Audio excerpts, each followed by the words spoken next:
If you ask any random person which airline they hate most in the world, it'll probably be Ryanair, Spirit, or another low-cost airline. If you ask any random frequent flyer which airline they hate most in the world, the most frequent answer, based on messages and comments I get from you guys, is Iberia. They are the Spanish flag carrier and a sister airline to British Airways and Aer Lingus, among others. Now, I first flew their long-haul business class about 4 years ago, and based on everything I'd heard, I was positively surprised. It's been a long time since I reviewed Iberia though, so a lot could have changed. So join me, Dan, a full-time airline reviewer who's flown over 200 airline premium products, for an updated view into the Iberia business class experience.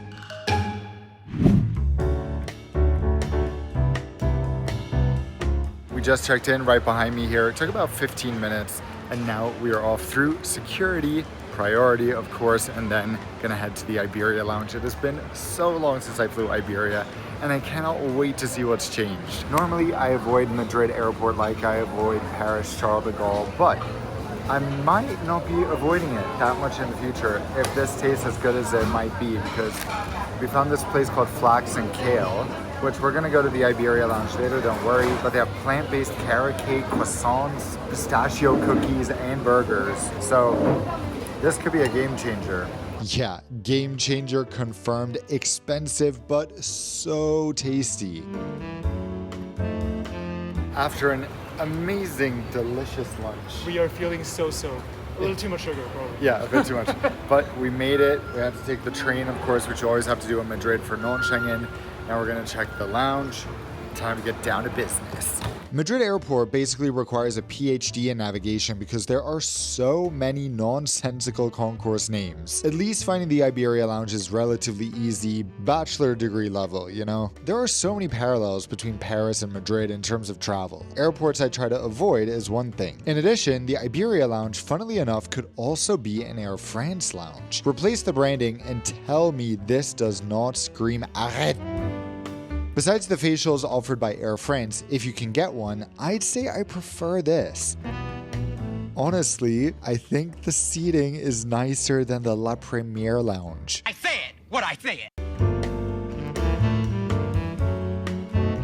There's a decent, predominantly vegetarian buffet that I'd say is above average as far as European airlines go. Not amazing, but above average. There's also a candy corner, which is really fun, especially for kids. I did spot an ice cream cart, but turns out that's unutilized, at least when I was there, which is a shame for the kids, of course. We get our grind on for about an hour here to the 2014 speed Wi-Fi as we enjoy the gorgeous views outside.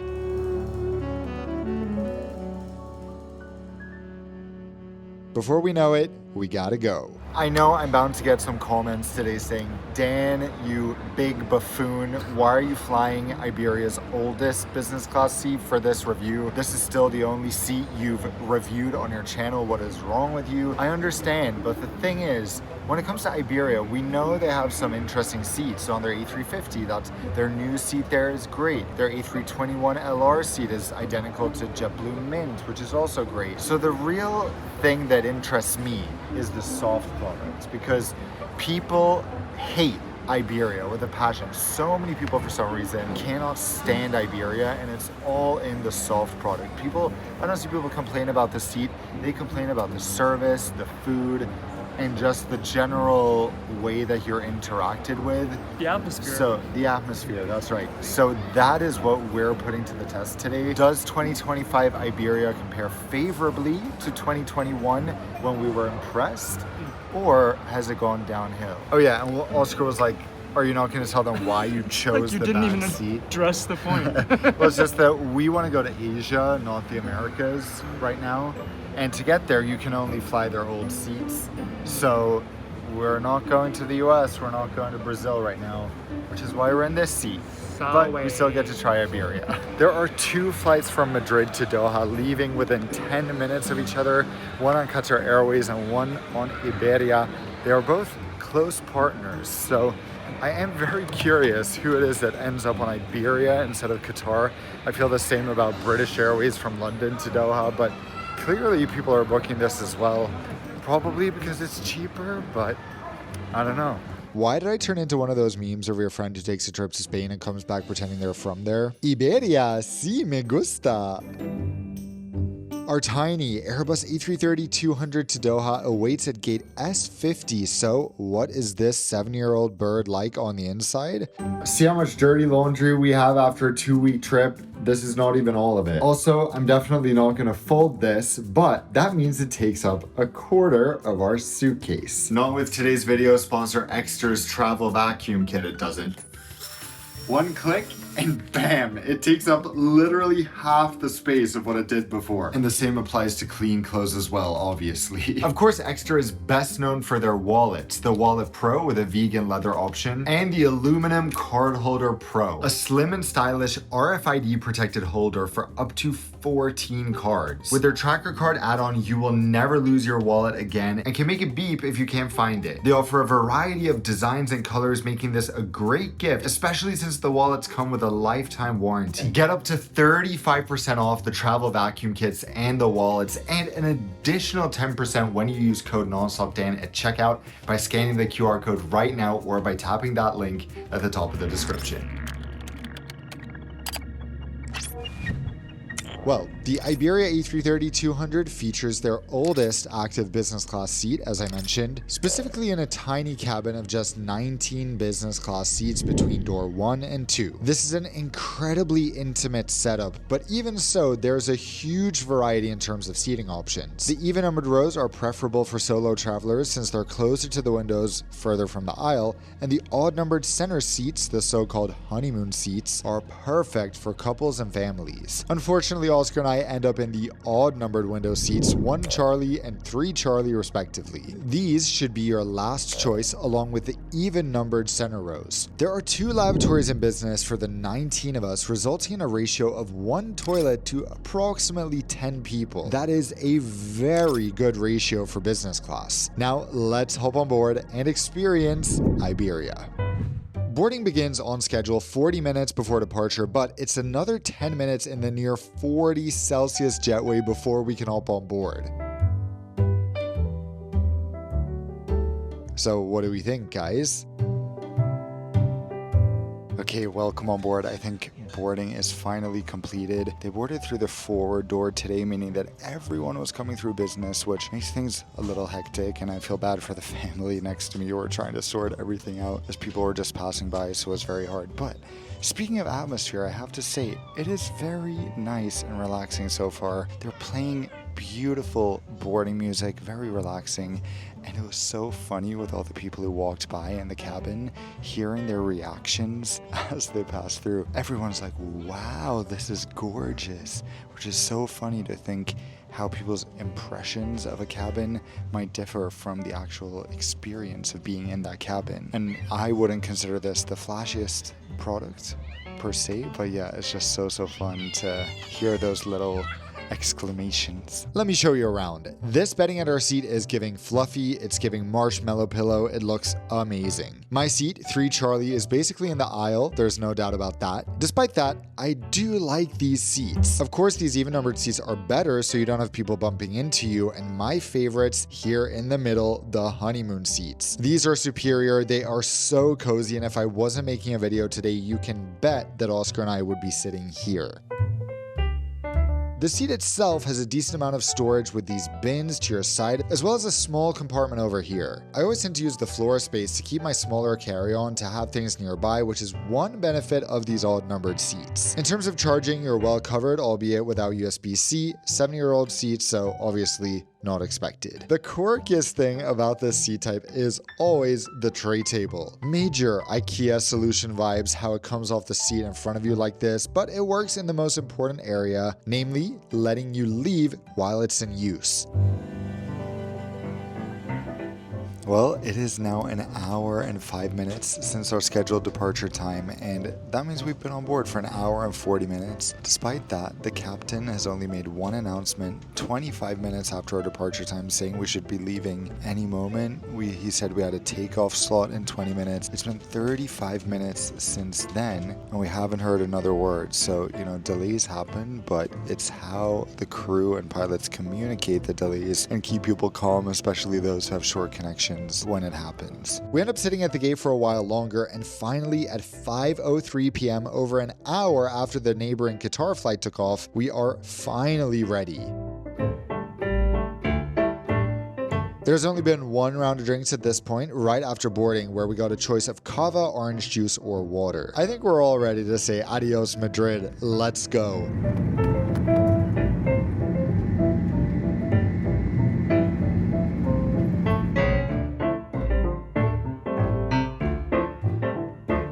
Before we push back, after I've recorded the last clip, I actually asked the purser, could you please let the captain know that I think a lot of people would appreciate if he did another announcement, because 9 out of 10 people, I'm sure, are connecting flights in Doha, so there's so many people on board who will be stressed. She said, okay, fine. She went and spoke to the captain, and then she came back and said the captain doesn't know why we're delayed, so he'll make an announcement once he knows. And I'm just like, if the captain doesn't know why we're delayed, then there's something seriously wrong. But in either case, we pushed back eventually an hour and 15 minutes behind schedule and ended up taking off an hour and a half behind schedule. I just think when there's a delay like this, it's the responsibility of the people working at the airline to keep people informed, and they didn't do that for whatever reason, when it would have been so easy, because I went to the bathroom several times on the ground and I saw the pilots sitting using their phones. Also, our flight time seems to be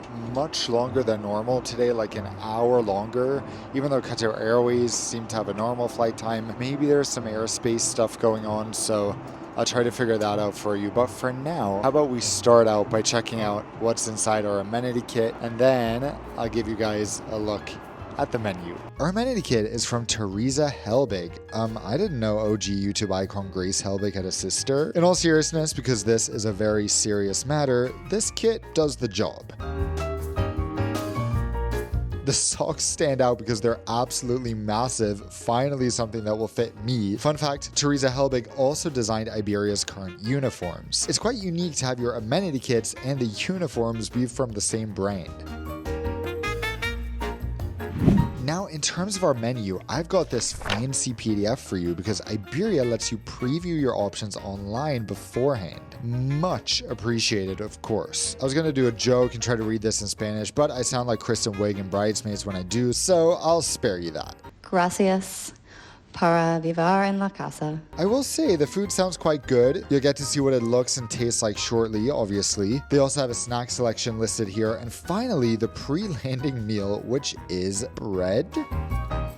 Unlike the food selection, the drink selection is not very inspiring. I can't remember ever seeing such a small selection of soft drinks on a full-service airline before. The only thing drier than this drink list, Nonstop Dan's jokes.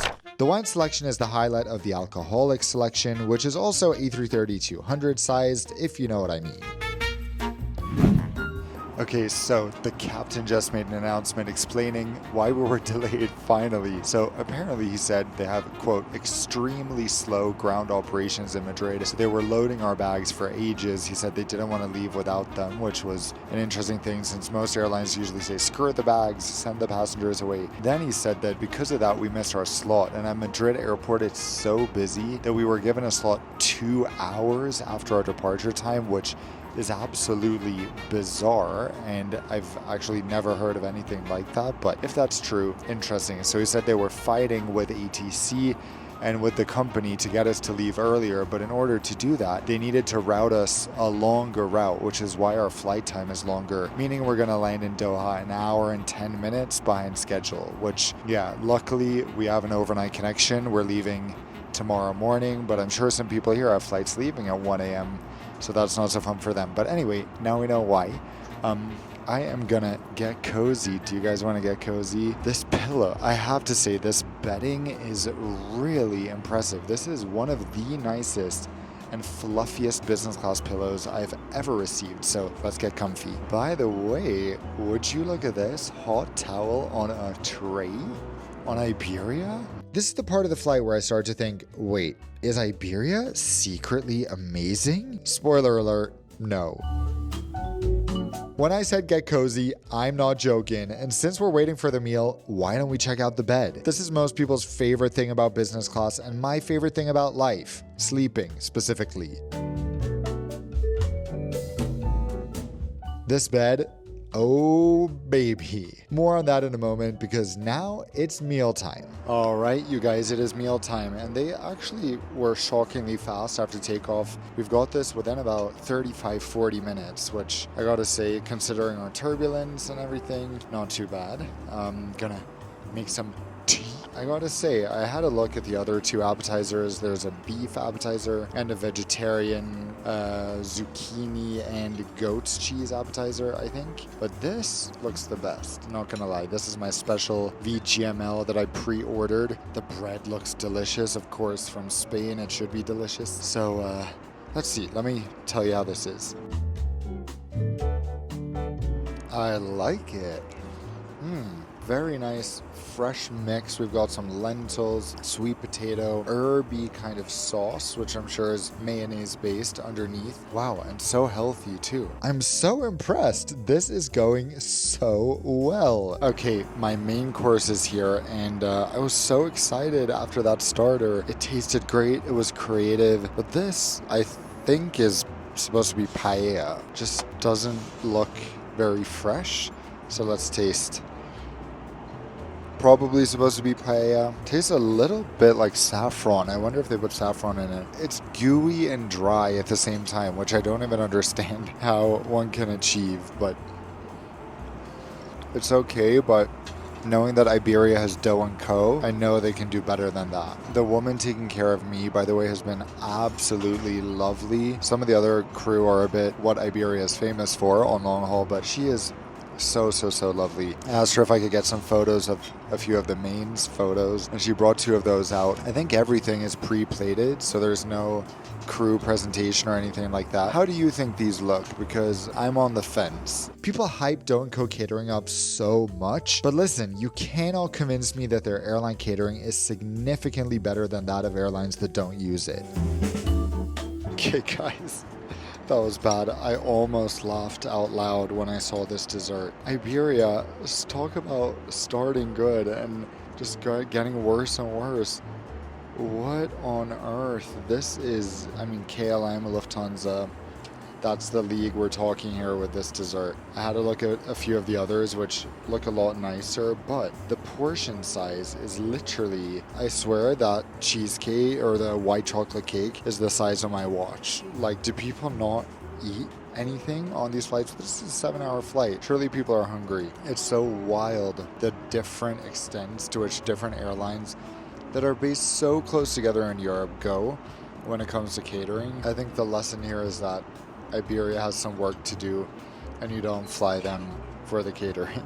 That wraps up the meal service. To sum it up, started on top, ended at the Dead Sea. First, they took my foodie joy away. What next? My window views. The flight attendant just reached over me and closed my window shades without asking me. Kind of strange. Also, I don't want to close my window shades, but all right. Anyway, I was saying the bed is very comfortable, so maybe now I'll have to sleep. I think I will grab a little nap before we land in Doha because we're arriving late at this point, so we'll get less sleep than planned tonight. But yeah, the combination of having so much room by your feet because you're not really closed in, having such a nice pillow and a nice mattress pad, very good, very good. There are no individual air vents though, so the cabin could get hot, something to be aware of. If you get hot, perhaps get a USB fan. I always recommend that to anyone who struggles on flights. So I think it's time for me to get to work and reopen my window shades. Ain't nobody telling me what to do with those. So the sun's gonna set in an hour anyway. Nonstop negative Nancy right now, I know. It's just that I was having so much fun for a minute, and now not so much. Okay, just a quick comment on the window shades again. So I opened them, then the flight attendant immediately came by and said, please close those. And I went, I prefer to have them open so I could see the view outside while it's light. Then she goes, we're actually flying very high right now, so the radiation is very dangerous and we're trying to minimize our exposure to that, so please close them. I gotta say, that's the first time I've heard that. I know radiation is very bad, but I've never heard the crew use that as an excuse to ask passengers to close the window shades before. But yeah, she got kind of upset with me, and the vibe was like, you want me to get cancer and radiation if you don't close your window shades. And here we go, dimming the lights like clockwork, because of course the cabin lights also have radiation, so we cannot have those on, God forbid. Or wait, maybe we just want passengers to fall asleep so we don't have to work. Could that be the case?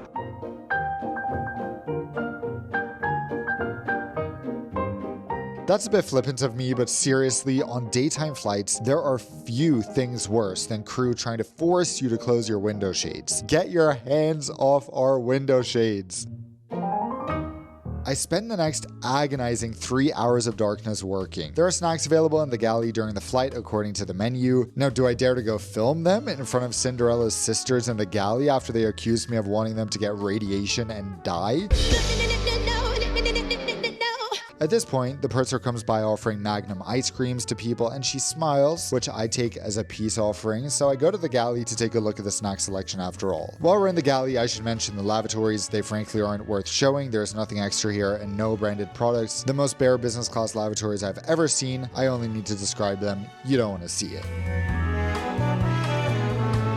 Now the final frontier, the final test for Iberia, in-flight entertainment and connectivity. I find it a little dubious that they advertise free Wi-Fi for business when it's in fact only free messaging, a very big difference. There is, however, quite a large selection of movies and TV shows, but of course, I spend the flight watching Top Gun on my seat neighbor screen instead, as one does.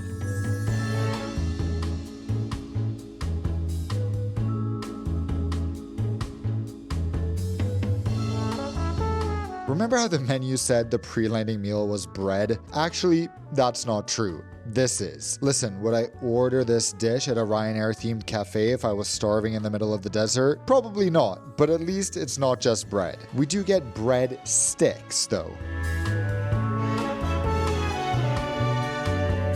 Finally, we are approaching Doha.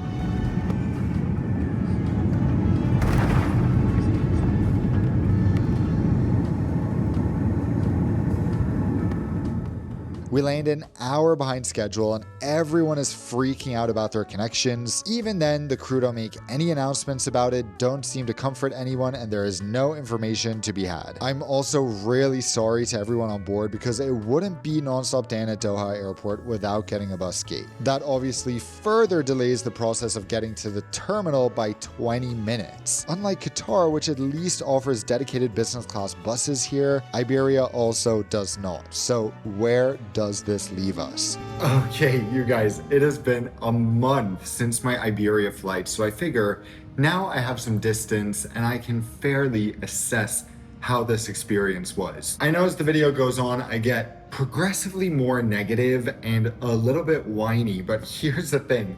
Nothing triggers me more than airlines that just don't seem to care, where there's a very clear feeling that they are only in this to make money. I mean, all airlines are only in this to make money, but some at least put some effort into the experience, where I feel like Iberia leaves you very much with the same impression as another major European airline in another airline group that I love to be critical of because I know they can do better. With Iberia, the last few times I flew them, I went in with such low expectations that of course they were exceeded because I knew that everyone just hates Iberia. So of course, anything that was not hate level would be impressive, right? But this time, I didn't go in with that expectation. I knew that previously I've been semi-impressed by my Iberia flights.